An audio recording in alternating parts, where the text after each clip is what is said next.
It's almost as if some of the big tech companies and startups got together and they said, you know what? This is going to be the week of the agentic browser.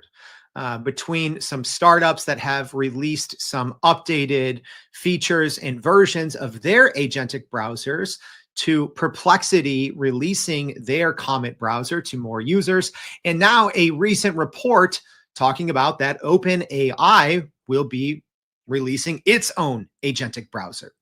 And it's something we haven't talked about a lot on the show, but I think it's worth really diving into and investigating a little bit more, not just about the bigger picture of what is agentic browsing, but also the biggest AI company in the world is going down that route. And so what does that mean, not just for all of us, but how we consume content and on the services side as well. So I'm excited for today's episode. I hope you are too. So welcome. What's going on, y'all? My name is Jordan Wilson, and welcome to Everyday AI. This is your daily live stream podcast and free daily newsletter, helping everyday business leaders like you and me not just learn what's happening in the world of AI, but how we can actually leverage this information to grow our companies and careers. If that's you, that's what you're trying to do, you're in the right place. It starts here. But if you really want to be the smartest person in AI in your department or at your company, you got to go to our website, youreverydayai.com. Sign up for the free daily newsletter. There, we're going to be recapping the key points and insights from today's show, but also keeping you up to date with everything else you need to know in the world of AI. So I'm excited for that. And if you want the daily news, sometimes we do it here on the live stream podcast, but just go check that out in the newsletter today. All right, this one's going to be a fun one because as a former journalist, I always take a lot of pride in, number one, making sure anything that we talk about is well-researched and factual, but I love talking to other journalists and people who used to be journalists, used to be in journalism. And that's why today's one is, I think, going to be a great show because we actually have one of the reporters who just broke this recent story about OpenAI going down this agentic browser route. So this is going to be a good one. So live stream audience, please help me welcome to the show as we bring her on. Krystal Hu is the reporter at Reuters for AI and startups. Krystal, thank you so much for joining the Everyday AI show. Thanks for having me. Excited to be here. All right, let's just get straight to it. If people read our newsletter, they saw your story in there. But tell us what happened with OpenAI all of a sudden going down this agentic browser route.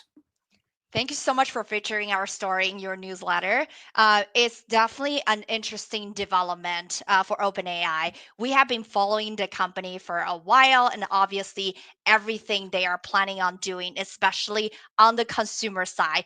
Because ChatGPT, since it burst into scene, it has become the fastest growing consumer product in history. And now it has 500 million weekly active users. So whenever OpenAI release the next consumer products, if it gets adopted by one of the users of ChatGPT, it will have an impact on the existing market. That actually led us to the reporting about browser, and we are hearing they have been working on this project actually for almost a year now and are looking for a final launch this summer. Some of the features we have heard, which is pretty cool, is they're adding more agent systems into this browser. So think Chrome, but also with the interface of ChatGPT, that you can get a lot more information and actions done within the chat interface. Maybe you'll be doing a little bit less like tab switching, and you can make comments through the chat interface. So it's all very exciting, and we're trying to get a glimpse and help you understand, what it might come and how it might impact the current way people use and browse the internet. Mm. And that one is, I think, very important. Like how people use and browse the internet, because it's become a cornerstone, right? Like if you're a knowledge worker, for the most part, your day is in a browser, right? So I don't think not everyone has fully been able to grasp what this means, because very few people have been using an agentic browser because it is a little newer, right? But we've seen other companies, the Dia browser, GenSpark, Fellow AI, Perplexity's one that they just launched, Comet. So it seems like it's one of these categories, right, that seems to be exploding. What does that mean for the everyday business professional who's working all day, obviously, in a browser? Are things going to change overnight? How does this change how we consume information? Yeah, I think it's really interesting to see this becomes a summer of browser wars. Like you're seeing so many launches at the same time now, adding OpenAI to the list. And if you look at the background a little bit, browser has been this uninteresting corner of internet for a while because Chrome was just so good and so dominant with over 70% of the marketplace. And I think what OpenAI seeing this opportunity is since we already have so many people using ChatGPT as the starting point of their everyday journey online, and also they're starting to use ChatGPT to replace some of their search behavior. So, what if we provide a quote unquote, according to OpenAI sources that we have talked to, the more optimized experience, which is more in the chat interface information and action instead of opening 50 browser tabs like I am right now. So it is really interesting to see that vision that they have. And I think it might have a really impact on the ecosystem of the internet. Because if you think about the fundamental economics of the internet, at least for a lot of the content owners, like publishers and social medias, it's about, getting the clicks and people going into the website and spend some time there. You will see the ads and you may even click on the ads and make some purchases, and that's how content creators on the internet get rewarded. And now, if a lot of things will be happening within this context window you have with ChatGPT on the front page of the browser instead of all the tabs, I think some of the websites will get much fewer clicks and traffics. And actually, this is already happening. I'm hearing so many publishers are complaining about what they're seeing in the drop of traffic. So everyone is trying to figure out like what we do there. Do we partner? Do we fight against this? It's very active conversations. Yeah, I think we covered that earlier this week. It was something like 35 or no, 37 of the top 50 publishers, according to SimilarWeb, I think saw huge drops in traffic, mainly because of AI. So, okay, I have to ask because the former journalist in me is wondering, what does this mean for the companies, the publishers, the journalists that are actually creating this content that large language models are using to serve these answers, right? Because you talked about clicks for a lot of publishing companies that maybe don't have subscription services or monthly premium opt-ins to have more unlimited use of a certain website or a certain publishing company. What does that mean for these other publishers as these AI agentic browsers become the norm?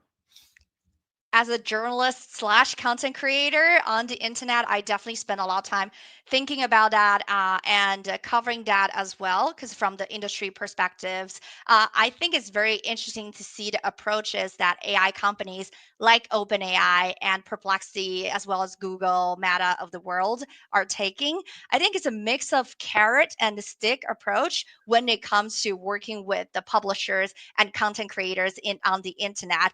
I think one playbook that we can use as a reference is how people are gathering their training data when they train all the large language models. So you have seen in that age of era, players like New York Times sued OpenAI for using their content illegally, and that's still actively playing out in courts. But on the other side, you actually have publishers, like AP, like Reuters, and actually striking some deals with some of the players. Reddit is an example as well. If you remember that they signed this content licensing deal with Google that will pay them 60 million a year. So the comments from you and me on the users will be the training data for Google's AI. But at the same time, they also sued Anthropic for scraping their websites heavily. So last week, I talked to folks at Cloudflare who oversees a lot of internet traffic. So they had this tool to help publishers to either block, or you can use a pretty novel monetization way, which is pay paper crawl. Like, so it's not paper article, but every time I crawl your website, I need to pay you. So I think people are experimenting a lot. And to your point, in this age with the new agentic browser and the search function, I would expect some of the AI companies are also behind the scenes having those conversations right now. Who should we partner to get those content and actions needed in front of our, 500 million ChatGPT users, or who we should, just like trying to partner behind the scenes? And if some people do not want to partner with us, can we go to others and use that kind of pegging against each other? See, this company has the visibility and distribution on ChatGPT and OpenAI browser, but you don't. So I feel like that will be the approach they're taking here.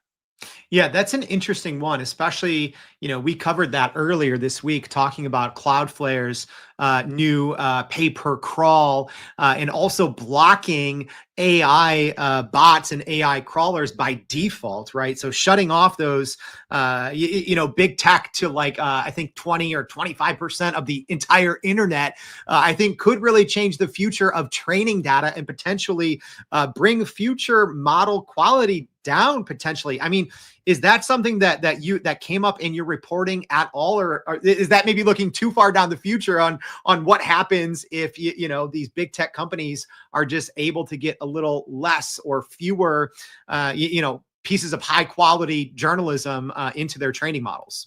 Well, besides worry about training models, I also just in general worry about as an internet users on the internet browser experience. It's like everything like internet was known as this like very diverse like different corners you can explore.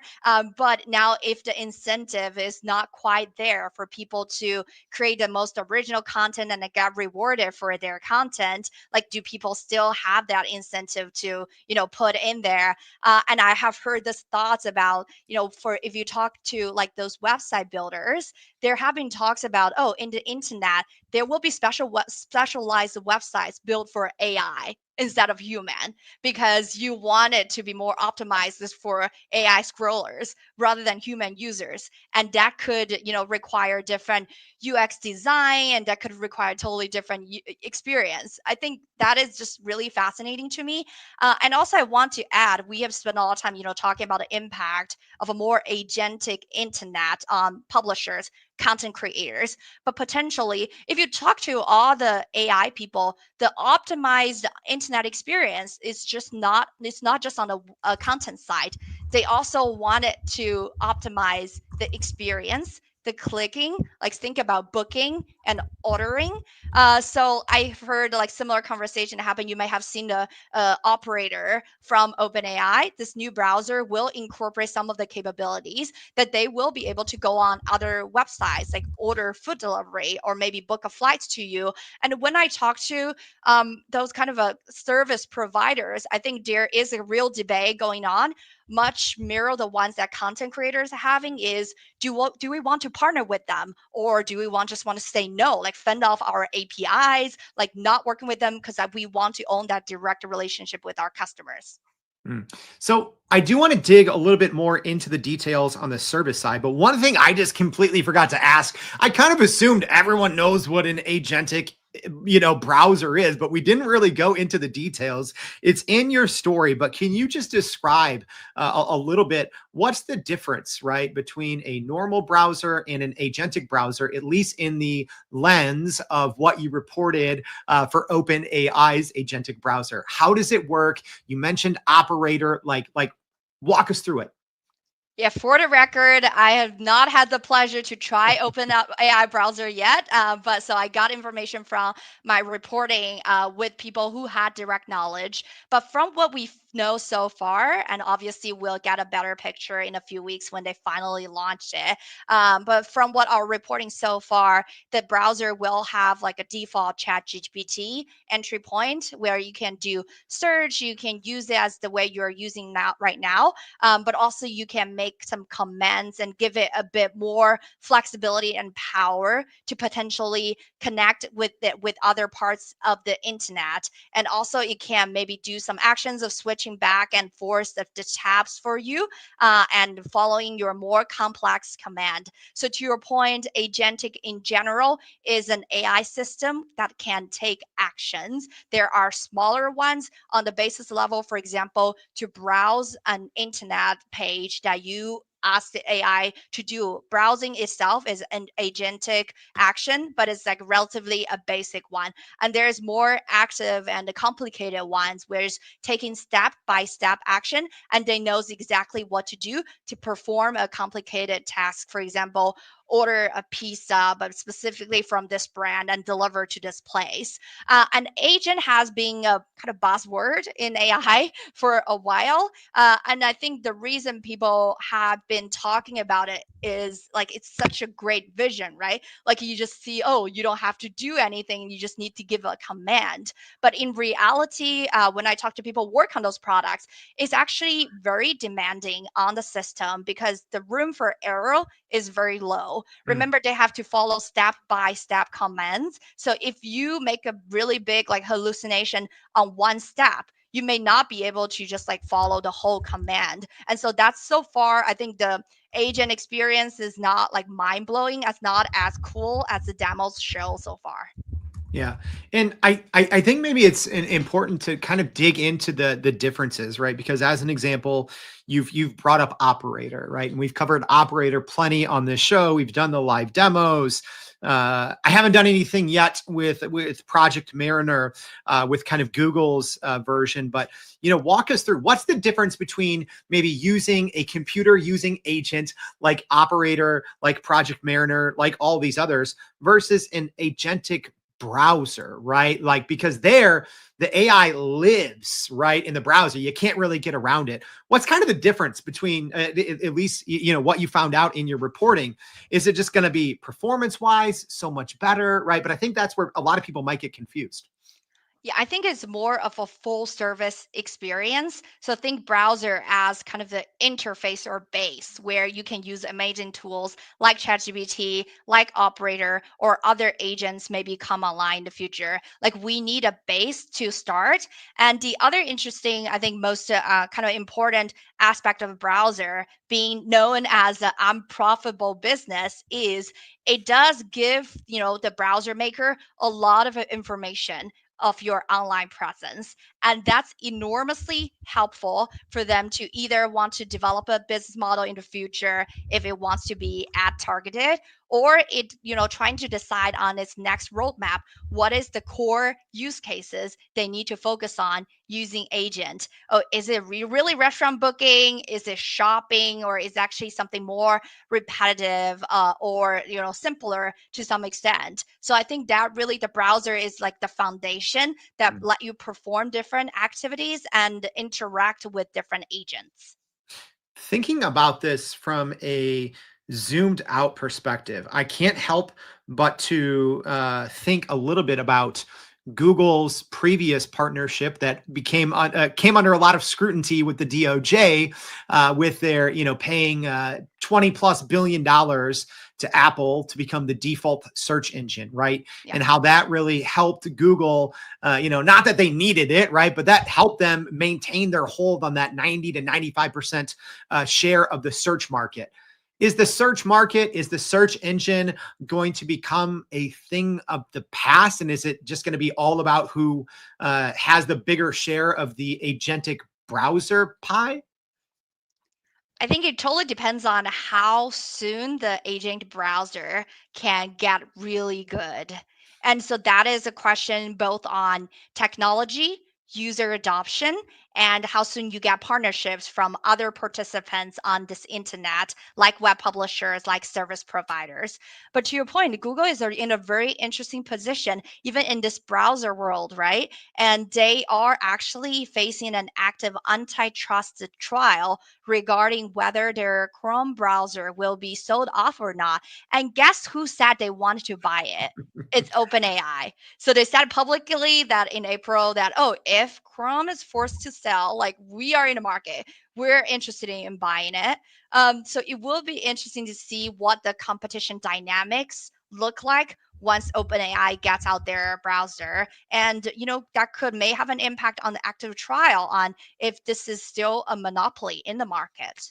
Mm. And let's go into the competition piece a lot more because I'll say before the fourth quarter of 2024, it wasn't a competition. From my viewpoint, I can say that I'm not the reporter on this story, right? But OpenAI was so far ahead of everyone else. And in December, Google came seemingly out of nowhere. And since then, it has been such a heated competition between OpenAI and Google in terms of benchmarks on large language models, fighting for active users. But at the same time, as the competition is heating up, they're also getting friendlier, right? So in your story here, obviously OpenAI choosing Chrome to build on top of Chromium for their agentic browser, but also one of your earlier stories about the partnership between Google Cloud and OpenAI. So how have you seen this kind of fierce rivalry still be very fierce, yet they're also getting friendlier and friendlier in some instances? I'm so glad you asked about this because I think the frenemy dynamics between the big players in AI is one of my favorite topics following this because you get the best business story, personnel stories, and also money stories. So the dynamics between Google and OpenAI, as you pointed out, is definitely a very fast evolving one. And the part of the background is OpenAI was once known with this brahman's best relationship with Microsoft, who basically bankrolled its initial development and helped with this distribution.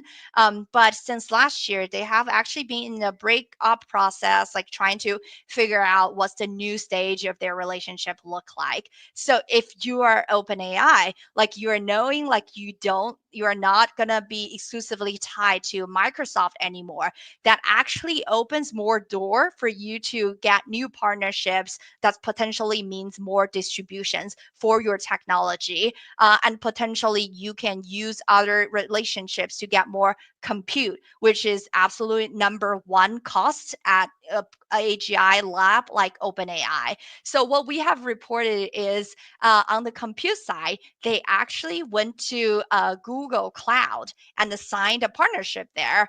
They're telling them, oh, now we're not gonna just use Microsoft. We're not gonna just use our own Stargate because a lot of that are still being built right now. We also want to get some allocation from you guys. So if you are giving me the kind of power of compute to develop and also run inference for a lot of our products, that's actually a good deal for us. And guess what? Google actually said yes, despite the competition that it has on search and now, as we reported, on browser, because I think they see an opportunity there as well to potentially expand the pie for their cloud business, which they have always been, the third behind AWS and Microsoft. And they see an opening there. And that didn't affect, they are still being very actively, competitive on other aspects, especially on consumer.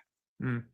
It seems like there's been a lot of momentum and investment and time spent, rightfully so, with enterprise companies trying to move a lot of their day-to-day operations in the front end of large language models, right?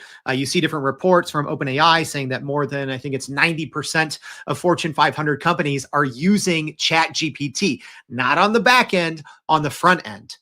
How might this whole agentic AI change that, right? Like, I know you can't see in the future. You and I haven't been able to use this new OpenAI agentic browser, but has this come up in conversations, or how do you think this might ultimately change how people are trying to bring in their work and their processes into this, quote unquote, small little box of an AI chatbot, if it's actually just getting bigger and bigger and, oh, it's the actual browser now?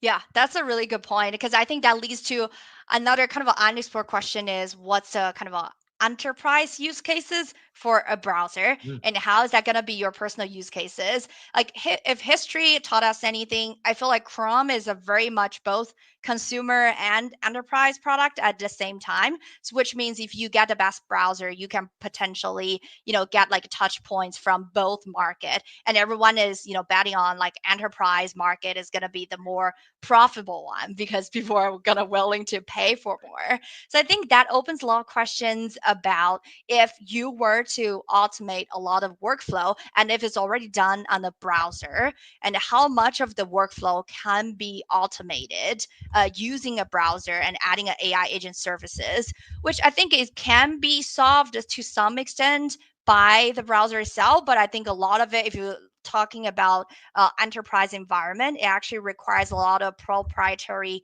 data that may not be available through the browser itself, that needs to connect into more all of your existing workflow and data resources. So without that, I think it would be really hard to make it like a truly different work experience with AI agent browser alone.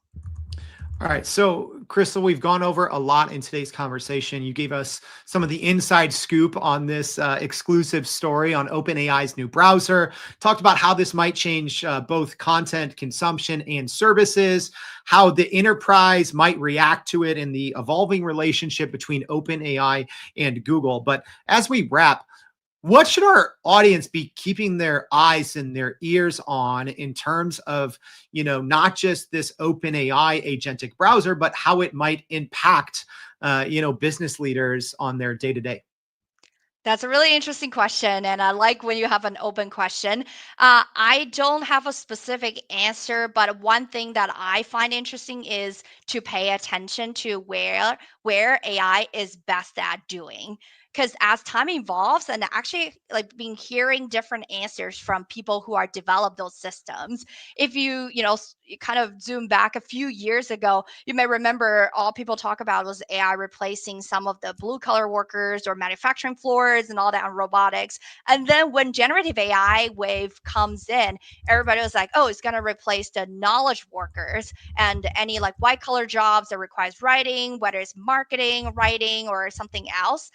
And now the latest wave I have heard is actually AI. What AI has been really good at is to solve reasoning and math problems that has a very deterministic answer. So that's not going to be writing, but a lot of it's like coding, and it's like a high value technical engineer type of jobs that people believe AI would be best at. So I think there's generally a lot of sentiment and uncertainty about job replacement in the AI age right now. And we at Reuters have also spending time, covering that impact on the society in general. But from like talking to the tech insiders, how perspectives around that evolve is very fascinating to me. I'd encourage your listeners pay attention to where AI is best at too.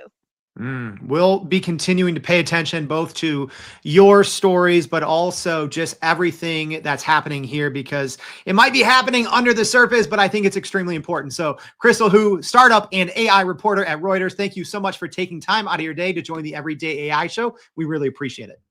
Thanks again. All right, y'all. There is a lot there. If you missed anything, don't worry. We're going to be recapping it all in our newsletter. And if you did miss it before, we're going to go ahead and throw it in there again. So make sure if you haven't already, please go to youreverydayai.com. Sign up for the free daily newsletter. If you're listening on the podcast, thank you. As always, please make sure to subscribe to the show. Leave us a rating. We'd appreciate that. And we'd also appreciate if you come back and join us for more Everyday AI.